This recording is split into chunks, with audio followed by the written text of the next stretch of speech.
What's up? Hello. How's it? Hello, hello. Honestly, I mean, Hmm. I'm ready to get this over with. I was like doing Anki in the morning today, like I usually do for the last like year, and I was like Hmm. just kind of like Yeah. looking at the cards, and the information was just like not even registering. You know what I mean? Like I gotta make sure I don't get burnt out this last week, and also I'm like Yeah. so done. Like I'm just like Yeah. you cannot pay me to do Uh-huh. this for like you cannot pay me to take like another two or three full lengths. Like it's just that's how I feel right now. Yeah. But yeah.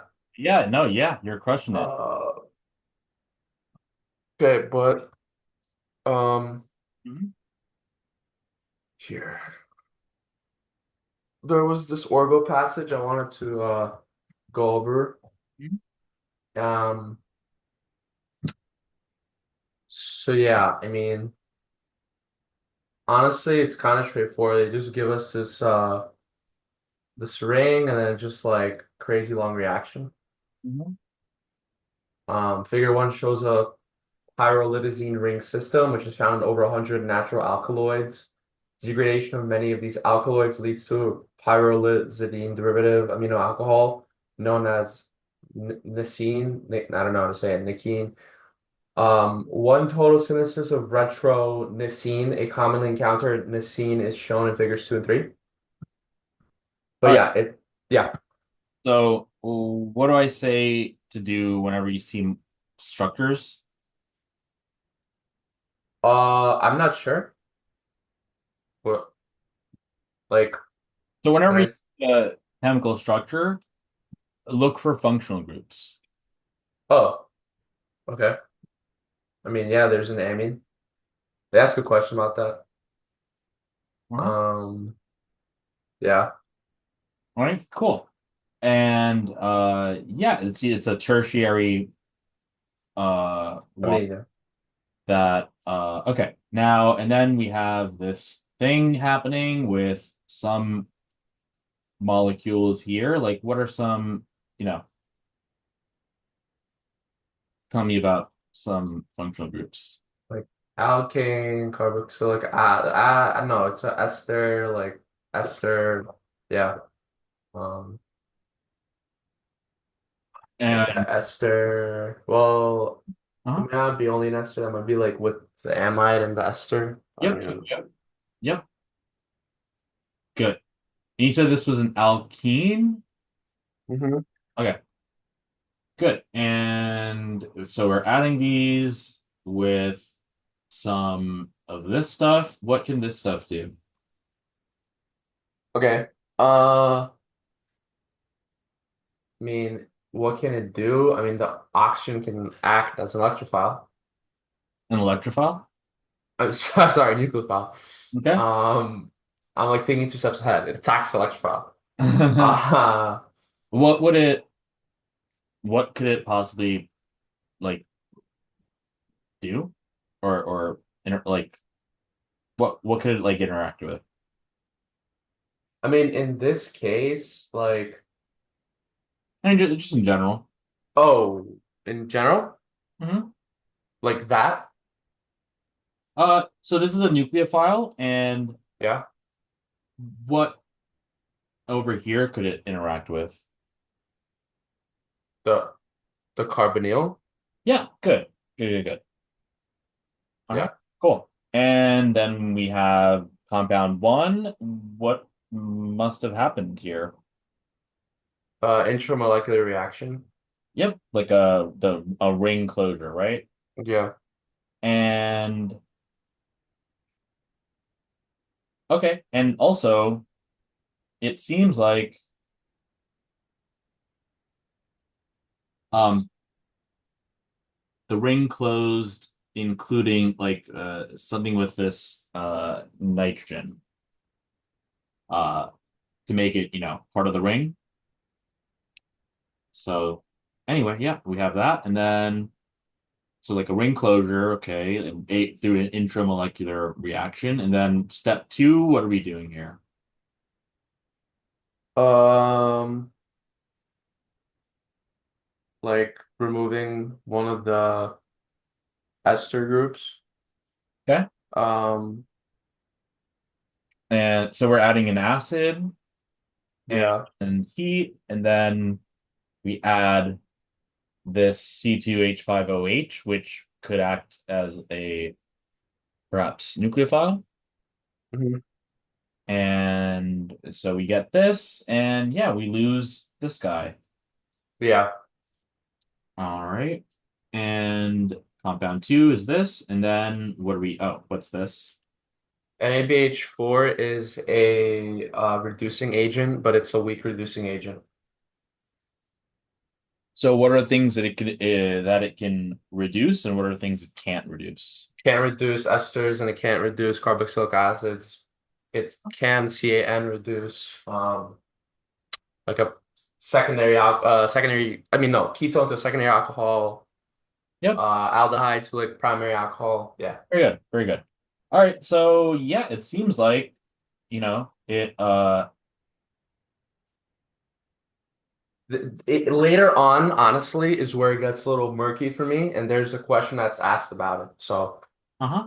Yeah. yeah. So yeah, I just want to just take a look at these. So like, okay, we have whatever, the NABH4, and it seems like it's turning something into like another ring, right? Mhm.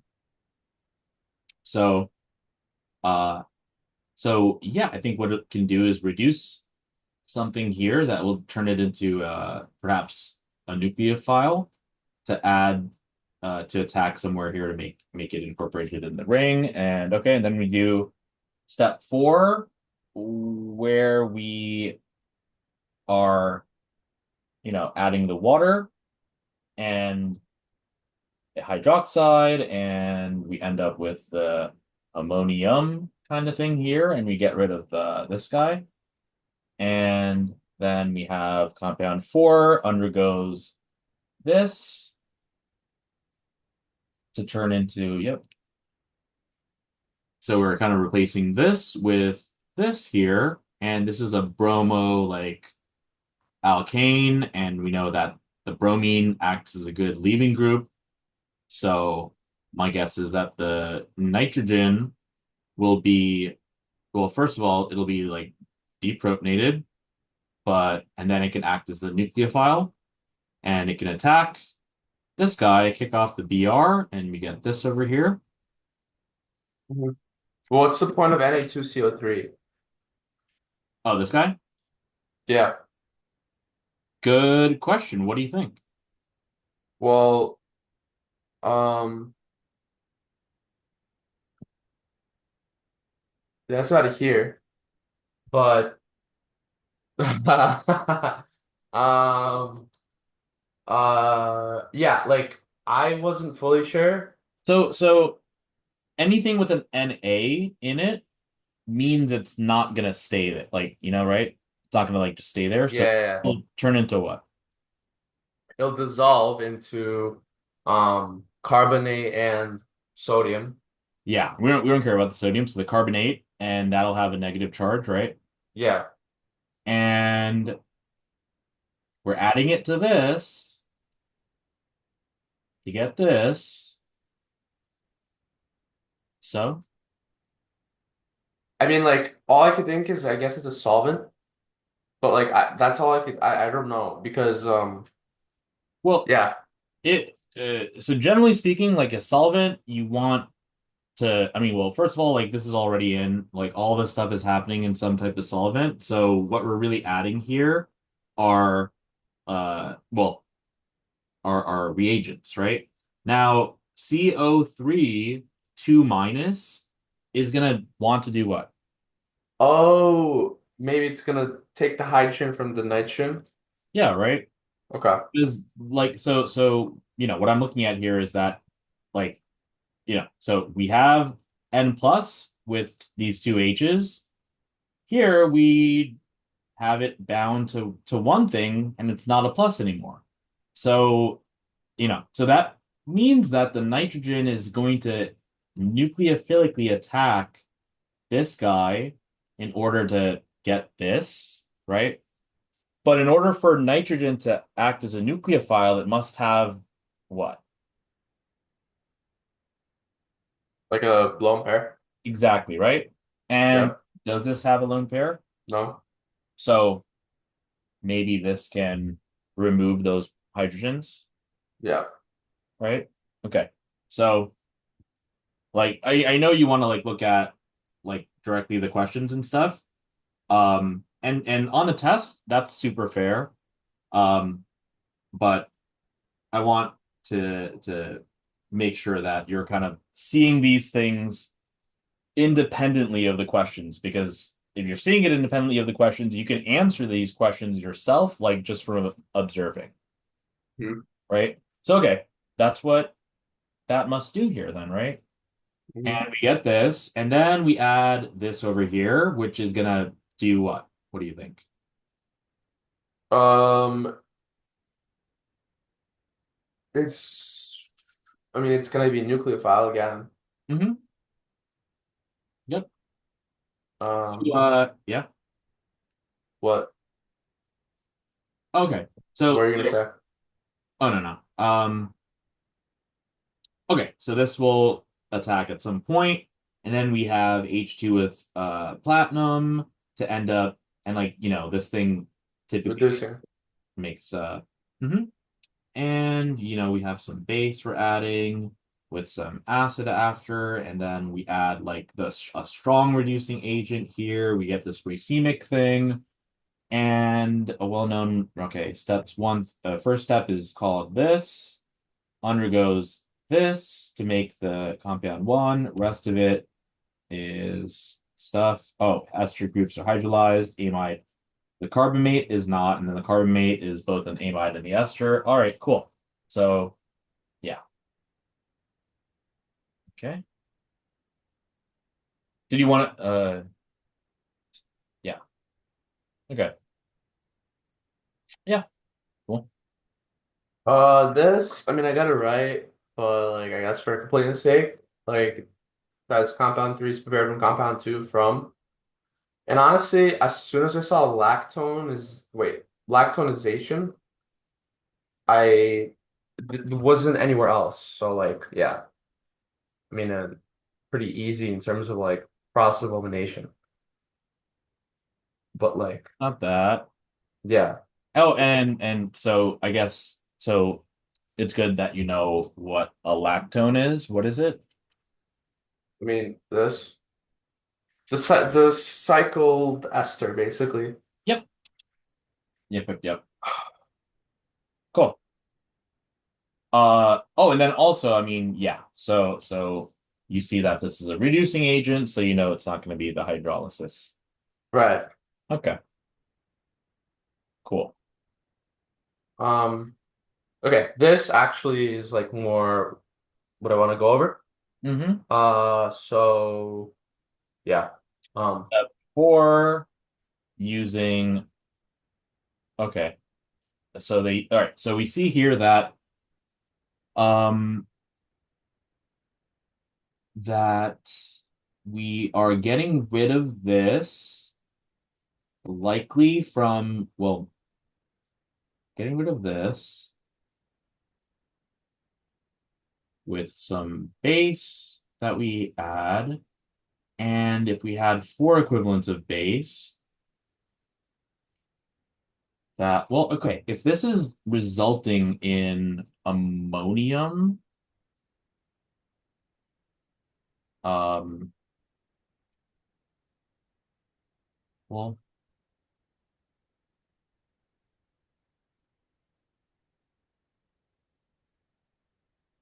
intermediate product if four equivalents of base. Base,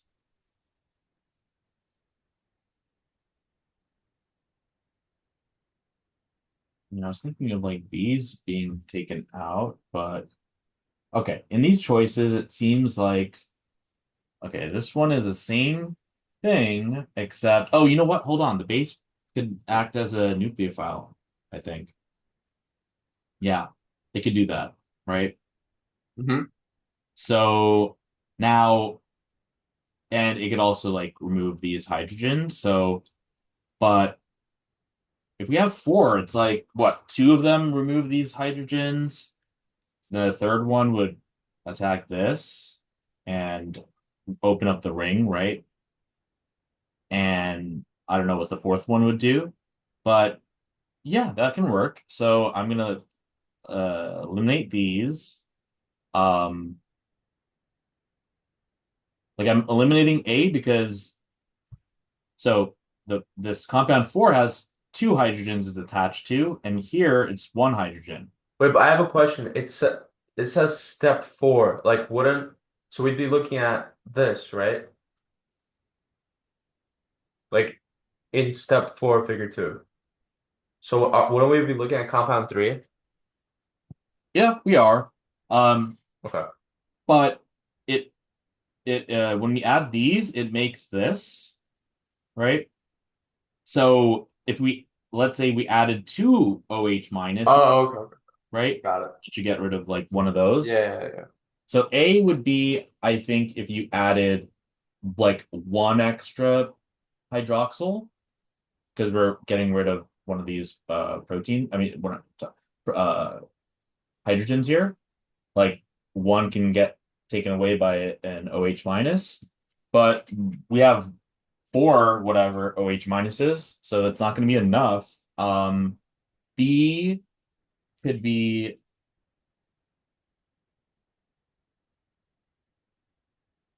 not sure about that.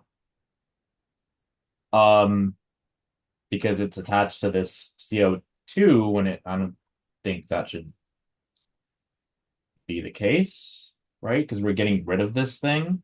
So that means this shouldn't work either. But yeah, I think the key thing to notice here is that this extra hydroxyl can act as a nucleophile in addition to like a regular Bronson-Lowry base. Yeah, I put C. Okay. So I you should have, right, yeah. so you have the right idea perhaps, and that like, are Yeah. you thinking about this? Yes. Okay. But there's seems to be, so if the only difference in this question stem with what's in the passage is more OH minus, like we want to ask ourselves like because we are getting rid of the carbamate, right? In Hmm. in this step. Like Yeah. one OH minus is required among other things to get rid of the carbamate bond. And you know what? That's probably the water. The water is doing that with the hydrolysis, right? Mhm. Right? Like so we get rid of this not because of the OH minus, but because of the water, I believe. That would be a hydrolysis reaction, right? Like it would leave as a leaving group after, or what? Yep. Because here, let me erase this again. So here we have this over here, step four happens and it's gone. It's replaced with two hydrogens, right? Mhm. And so that's likely a hydrolysis reaction because they're adding water and we don't have this, right? So if one equivalent of base is enough to break the carbamate, and it's not even like the base that's breaking the carbamate, it's like the water that's doing it. But if the only thing that we're changing is we're adding base, right? Think about this, that because I guess I see where maybe you're thinking like, okay, they're asking about what's happening in step four before we make compound four, but isn't it the same as this plus three OHs? Yeah, I guess, yeah. So we know that. So we know that if the only thing that's changing is the number of OHs, and that if when you have one OH, you get rid of the carbamate, then and to get this, we're really then adding three hydroxides to this, and the carbamate's gone. There's no way to get that back. Mhm. So that this one can't be true, right? Okay. And then the OH will just nucleophilically attack that, open up the ring. So you're going to get this over here. I mean, I thought that we're not going to have a hydrogen there, but I guess, The HCl pronates it after. yeah, you're right. You're right. Yeah. So Okay. saponify, hydrolyze. Yeah. Okay. Um, yeah, that okay, and then this last one, maybe we kind of touched it, but Kind of what? we like spoke about it, I'm saying. But yeah, I think I Oh, got it yeah, yeah, right. yeah. Yep. So, But honestly, in terms of just I want to make sure that like I can also disprove the other ones. Wait. of course. Um, so I was between A and C. Um, because for some reason I was thinking it was like either it was like a polar A product solvent or something. Okay. But Uh, yeah. so perhaps you were thinking it was because all right, because yeah, you said when we were going over it that it was a solvent. Yeah. So a solvent is not so solvents are chosen if you want to, mix something into something. So that means if you have a polar molecule, you want to choose a polar solvent. If you have a nonpolar molecule, you want to choose a nonpolar solvent. See, for a solvent, you just want it to mix whatever you're looking at to mix in with the solvent. You don't want the solvent to be doing things, right? So that's why a solvent could be like water or like some alkane of some sort, right? But like are you ever going to have a solvent aside from the autoionization of water? Are you going to have a solvent that's like charged or reactive? Yeah, probably not, I guess. Probably not, right? So, and just to make sure, right? Like that this would just turn into the CO3 2 minus, right? Yeah. Like, and during the test, you knew that? Yeah. Okay. Yeah.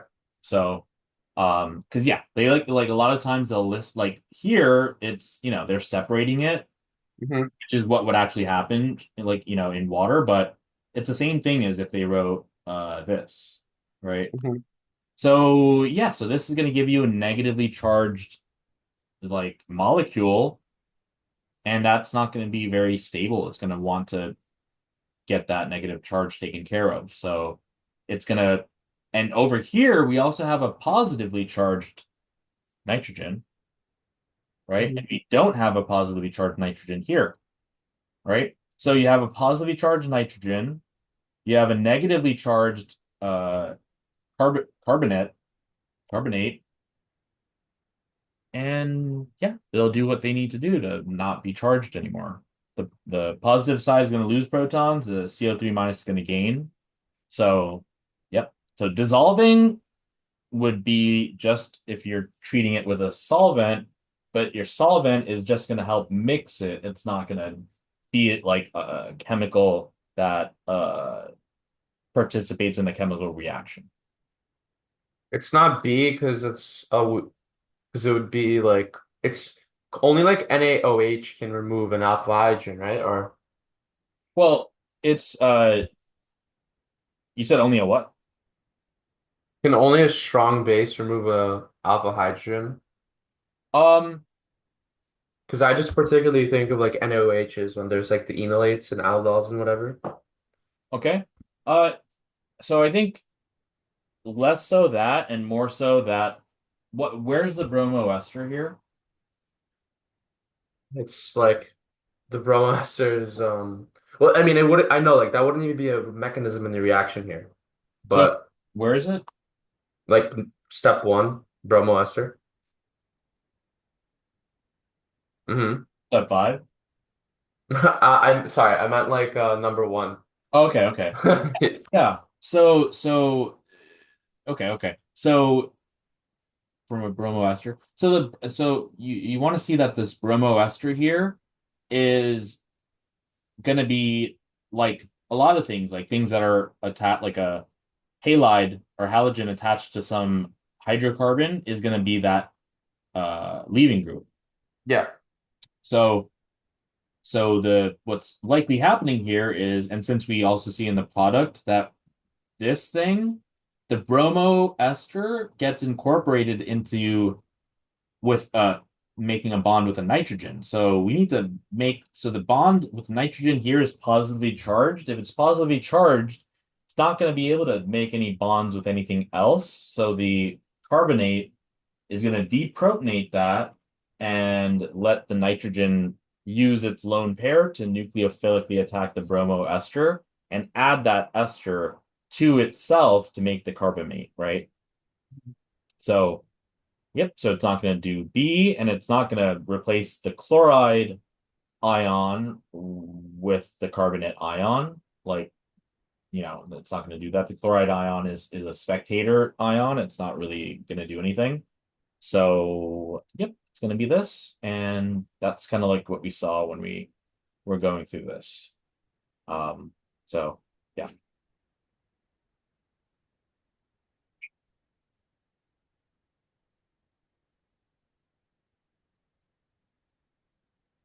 Okay. Yeah, here I was between B and C. I put polarization, Okay. but yeah. So I remember I was like thinking about this the other day too, like when he sent me the picture of the guy with the snow, like the Yeah, yeah. those goggles. But so listen, the when we're talking about these fringes, right? Like, what are we, what is that related to? Um, I mean, it's related to the fact that, I mean, there's a slit, and depending on like, The slit, right? yeah, depending on like when they hit the walls, there's different types of, I don't really know how to fully explain it, but um, I just like remember with polarization how it's like, yeah, I mean, I guess I didn't even fully know what a fringe was, but So they're saying dark and bright fringes. So you don't yeah. need to know what a fringe means, but you know that there's going to be dark and bright regions, right? This is what I thought the fringes were like the you see the blue square with like But the white I see, lines? I see, I see, I see. Yeah. Got it, got it. Okay. So now, okay, polarization, you know, is whenever you have a light source, it's going to be shooting photons in every single direction, and those photons can have, you know, subsequent electro electric fields and magnetic fields. Um, and if you polarize or yeah, if you polarize something, you make it so that only like let's say horizontal or vertical types are passing through. But now the thing about the pattern of dark and bright fringes is that yes, they have to do with the slits, but let's think about like the significance of the slits, right? Because um this is what determined that light has wave properties. So if this slit, let's say I had some blue light that has a really small wavelength and I shoot it through this slit, okay? Yeah. It's since the light here, like its wavelength, and like let's say this is before we even know there's wavelengths and stuff, right? If it's small, if it's like this, it's is it gonna really do like if it's so small that it could just go through the slit, is it gonna really do anything? No, no, because it doesn't like bend. Exactly. So now if we had, let's say, red light like this, when it hits the slit, which is the width of the slit is smaller than the wavelength, it's gonna like bend with like the center portion reaching like going ahead of the stuff at the sides. And Mhm. so this will give you a pattern like something like that, where the largest you know, whatever this thing is called, like amplitude, I guess. Like I don't really think it's not the same thing as amplitude, but you're gonna have the largest amount of like intensity in the center and less so on the sides, right? Mhm. Okay, now that's a single slit experiment. Double slit experiment would just be having another slit, this thing happening again, and the waves from both of these slits can constructively interfere, giving you a bright fringe, and they'll also destructively interfere, which will give you a dark fringe. So that's the difference between the single slit and the double slit, and they all have to do with diffraction.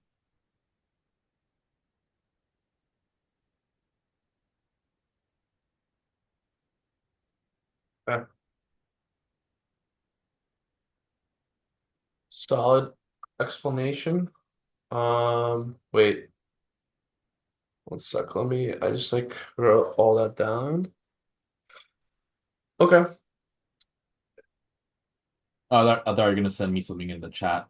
Yeah, I'm about to. I mean, it's like, I don't know if it's even worth our time, but I mean, it was literally just verbatim what you said. Also, it's above the Zoom limit of words. Um, it's a very long paragraph, but Yeah. yeah. Okay, Okay. it's Yeah. fine. Okay. hmm And then refraction reflections with, I mean, yeah, with this.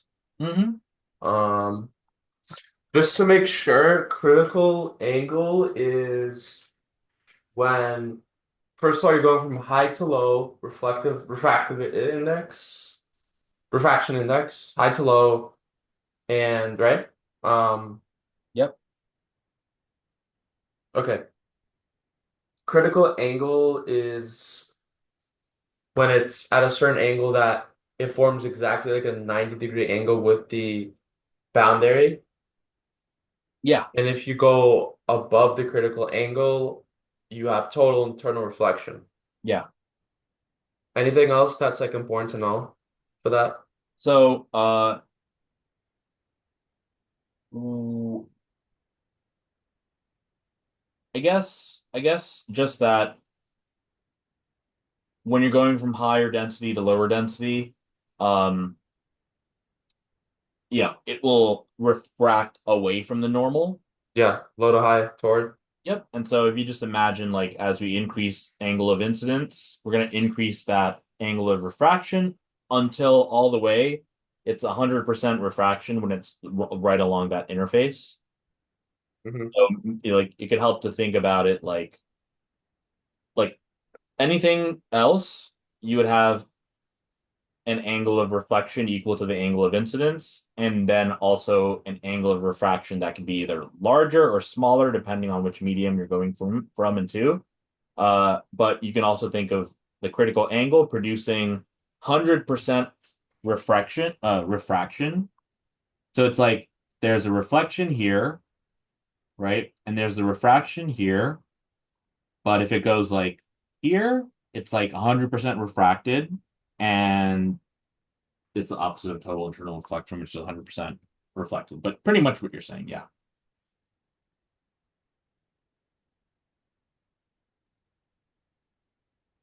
Okay, Dispersion is Pink Floyd album cover, and it shows wavelength, how different wavelengths they refract, right?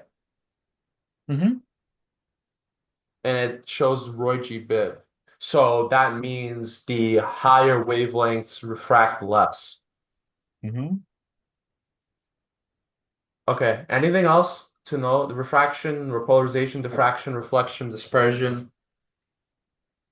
Uh, Yeah, Polarization comes up in polarization. sorry, in like for like enantiomers, they'll be optically active, meaning they can rotate plane polarized light either like clockwise or counterclockwise. And if you don't polarize light, uh, and it's unpolarized, it can appear as glare. It's glare. Okay. Glare, yeah. So, and the Pink Floyd thing is I guess particularly chromatic dispersion because chroma means color, so it's just it's being dispersed by color. And uh yeah, pretty much that. Okay.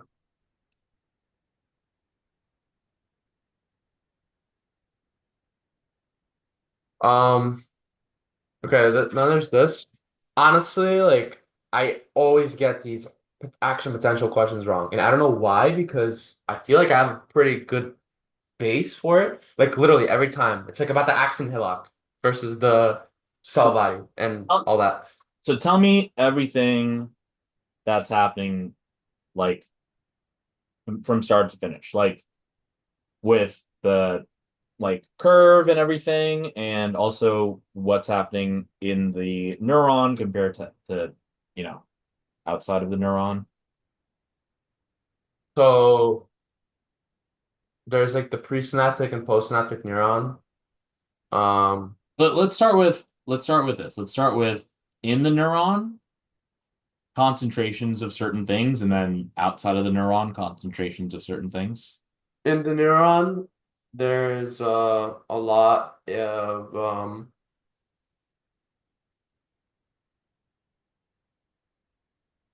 there's a lot of potassium, and outside there's a lot of sodium.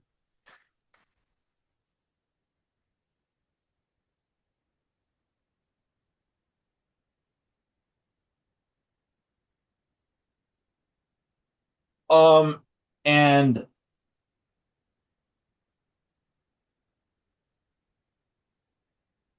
uh, why is that? Like, why would like everything goes to equilibrium? So why is it so not equilibrium?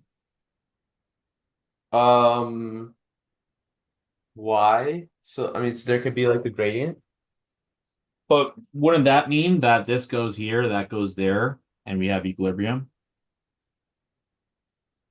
Uh, yeah.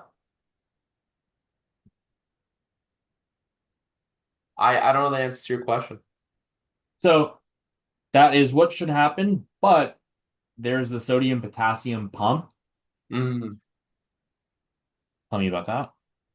Yeah, the sodium potassium pump, it contributes to the resting potential, Hmm. and it pumps out three NAs and pumps in two Ks. Good. And that is that going to be spontaneous? No, it's gonna use ATP, and it's a form of primary active transport. Very good.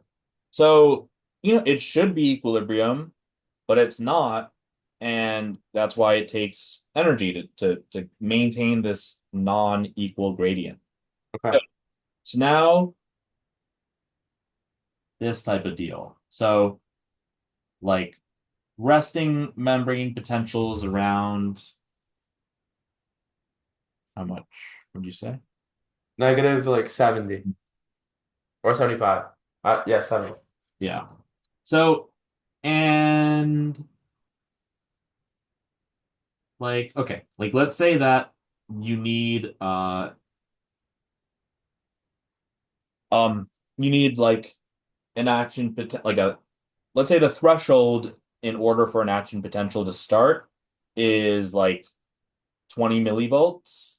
So, because if you have like something like this and it's not meeting the threshold because it's all or nothing, right? Yeah, yeah. Not going to do anything, but if it hits the -50 part, it can then start to do something. What'll happen?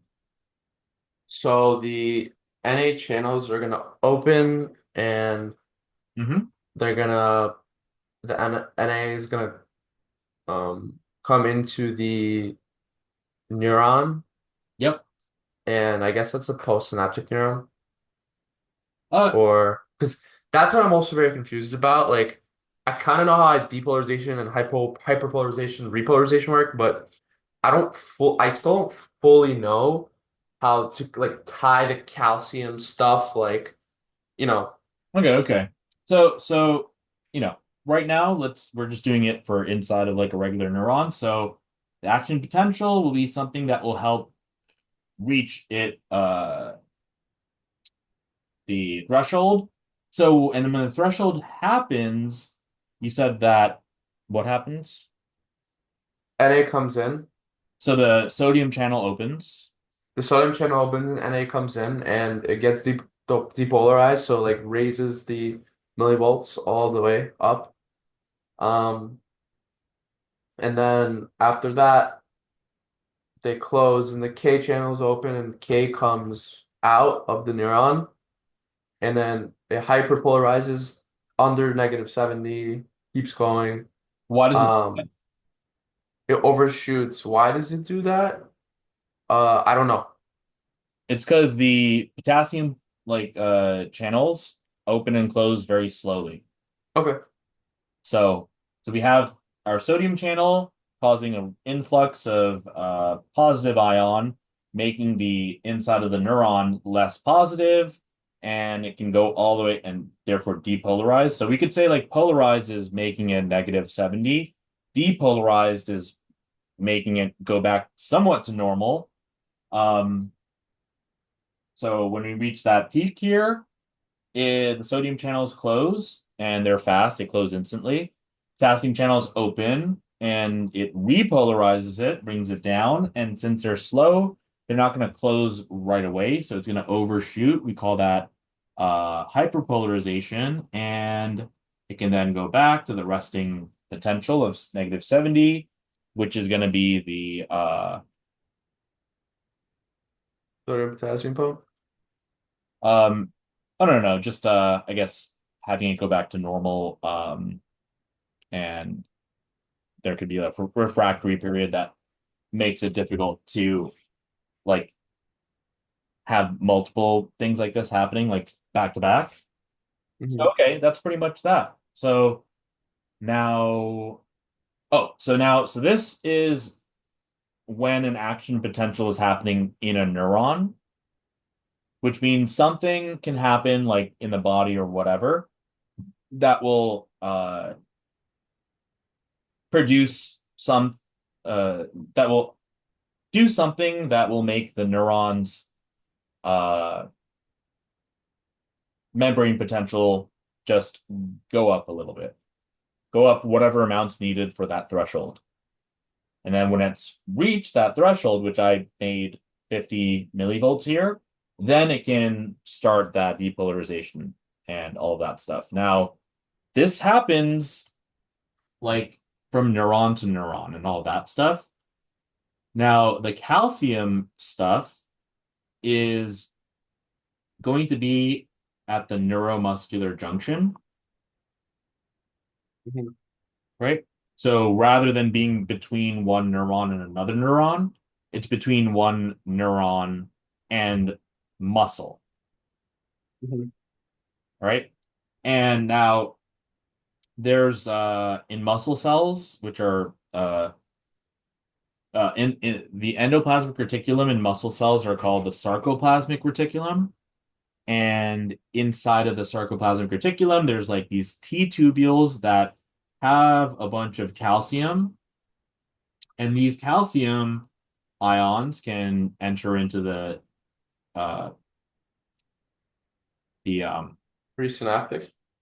the neuromuscular junction, and they can get uptaken like in to the synapse here to help acetylcholine, the neurotransmitter, to be released,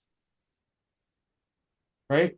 Hmm. And now the motor end plate, like the muscle part here, is going to have ligand gated like sodium channels. Okay. So unlike within a neuron, which are all voltage gated, right? Mhm. But action potential in this neuron is once you get like from negative 70 millivolts to negative 50. So in neurons, it's the channels are voltage gated, Mhm. but at this neuromuscular junction, it's ligand gated, which means Mhm. that we have acetylcholine receptors here that it can bind to, let's say something like this, to then open up and let sodium influx happen. And having sodium influx happen in the muscle now. Mhm. Okay. Now that's one thing that calcium does. The other thing that calcium does is, and now we're like inside of the muscle, is you have your in your muscle contraction, right? You have your like actin, like thin filament, your thick filament, myosin, right? Mhm. And you want like the myosin is gonna need to like bind to the actin to produce some type of eventually some type of like contraction or relaxation, right? Right. Yep. So troponin, which is something on the actin, has regions of it blocked off, like meaning that the myosin can't bind to it because it's blocked, the binding site's blocked. So calcium can come in, bind to the tropomyosin, which would unwrap like unblock Mhm. the region where myosin can bind to it, allowing myosin to bind to the actin and then allowing that cross bridge to happen, aka muscle contraction and muscle relaxation, right? Mhm. So okay. Um, all right. Of the events listed, which occurs first during action potential generation? Um, voltage gated sodium channels open at the axon hillock.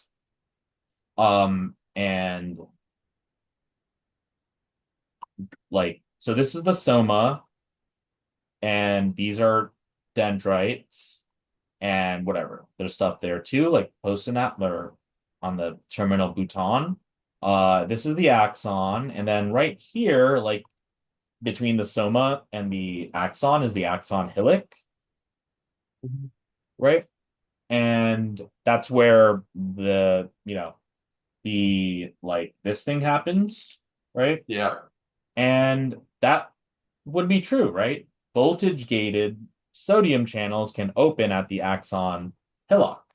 That's the depolarization, right?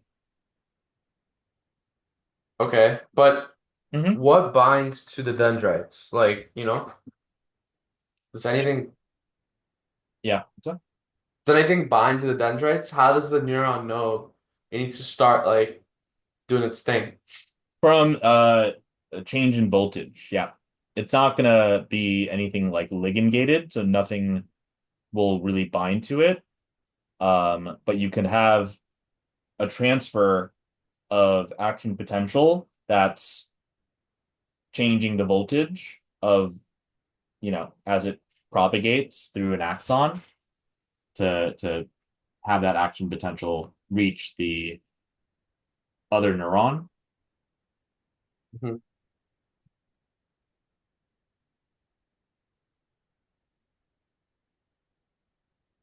Let me show you what I mean here.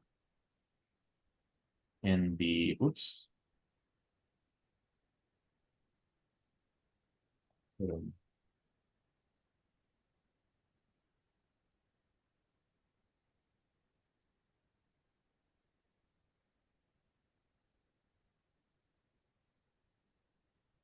Okay. All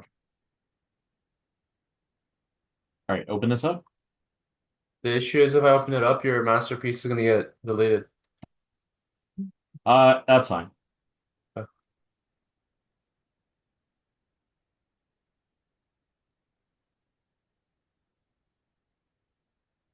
Does it show the problem? Hmm. Okay. So as soon as I have problems with like the screen one thing fully sharing when I fully share the screen. Okay. Here.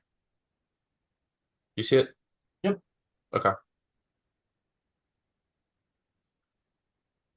Yeah. So this is just basically just showing you that this is the the um the like action potential propagation and how it's dependent on channels like voltage gated sodium potassium channels.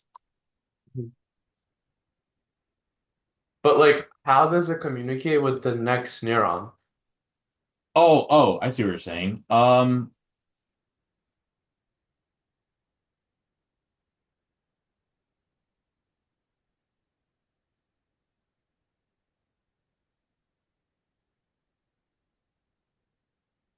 me see.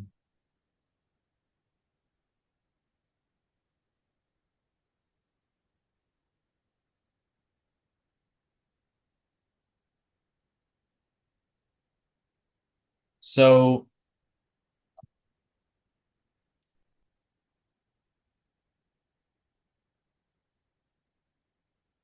okay. Hold on. So there does seem to be a neurotransmitter. Yeah, okay. Yeah, you're gonna have neurotransmitters. Now, I want to make sure that that is going to be different from what they're asking in that, like, they're talking about, okay, yeah. So, all right, this can be tricky then. So, yes, because now I'm thinking of like, from your like your spine, you have like moving outwards like uh pre-ganglionic neuron and then post-ganglionic neuron, Mhm. right? So in the ganglion, which is the interface or the gap between like the pre-ganglionic neuron and the post, you will have the release of neurotransmitter like acetylcholine if it's for most of the parasympathetic nervous system, but sympathetic acetylcholine as well as epinephrine. But now that's going to be the case anytime you are moving from either one neuron to the next, meaning the use of neurotransmitter, from one neuron to the next, or from one neuron to like the motor, uh, And play. yeah, of a muscle. Okay. Mhm. Now, this is asking us what happens first, and that's what I was saying before with voltage gated sodium channel, because your action potential stimulus is going to come from a change in voltage, right? Like -70 to -50, let's say. So that's Mhm. going to happen first. So that's going to be A.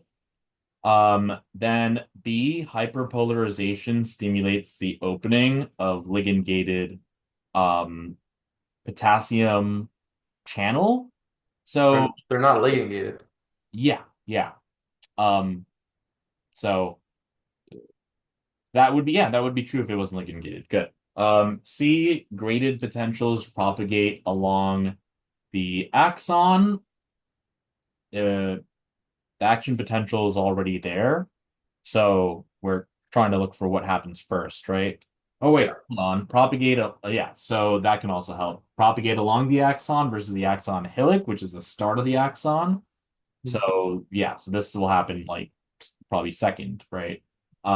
Calcium influx, vesicle fusion, release of neurotransmitters. That's going to be when, it goes from one neuron to the next or one neuron to the muscle. So Mhm. yeah. So uh so it should be A. But the question is like, I don't understand. Wouldn't this like the calcium thing, wouldn't that start the whole process? That will transmit the action potential from one neuron to the next. But what starts it all off is achieving that threshold voltage.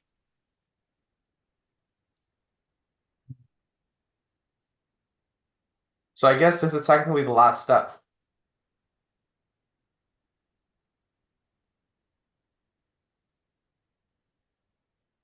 Okay. Like, right? I'm thinking Like, of like the hyperpolarization, like how that where like, but I guess that's after the because you could have hyperpolarization happen after like this has happened. But yeah, I think yeah, the main thing here is that the hyperpolarization is happening to one neuron, the one that's already undergone depolarization, whereas the voltage, oh yeah, so this is pretty detailed, so that's good to know. yeah. But yeah, so the vesicle fusion, sure, we could say that that's at the end.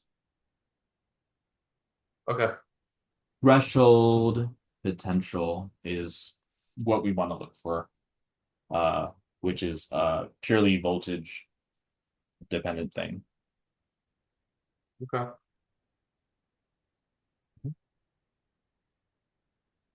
Oh, is it? Time flies. Yep. Yep. Yep. Yep. How in general, like how would you say in that cars? I don't know if you've reviewed that yet, but I was wondering about like, is it that the ones that you wrote your main idea for that you got a higher accuracy for it, but later on when you ran out of time, those that you got those wrong and that brought your score down. Do you know what I mean? I wanted to see if there's any like connection there. I can check right now. Hmm. I Yeah, haven't it got doesn't have up. to be right now. It could be whenever, but I just Okay. wanted to see if it because I know that the score ended up being either similar or like a point lower, but I want to know if it's like if writing the main idea can improve your accuracy. I can see that it could have a negative consequence for like the last two passages because of the time, but I do want to see if the that kind Yeah, I mean the last three passages I got six wrong. of. Hmm. Last three passages I got six wrong. Yeah. So Um that's two per passage, and then for the other ones. Most mistakes came in the beginning. So one, two, three, four, five, six, seven. Honestly, it's like a pretty relatively like the distribution is in the very beginning and the very end of the section. Mhm. In the middle, it seems kind of clean, except like one mistake a passage or like zero. Yeah. So compare that to the distribution of the previous cars section that you took. Yeah, I'm just curious. I'm not telling you to like, dumb Yeah. anything down, but I want to see it, I want to see the if there's like a positive effect on that because yeah, that's the only thing I just wanted to see. But yeah, all in all, awesome job, and I will see you tomorrow at 4:30. Okay. Yep. All right. Today just the 75, and Okay. I'll see you tomorrow, okay? See you. Yep. Keep crushing it. Thank you. Bye.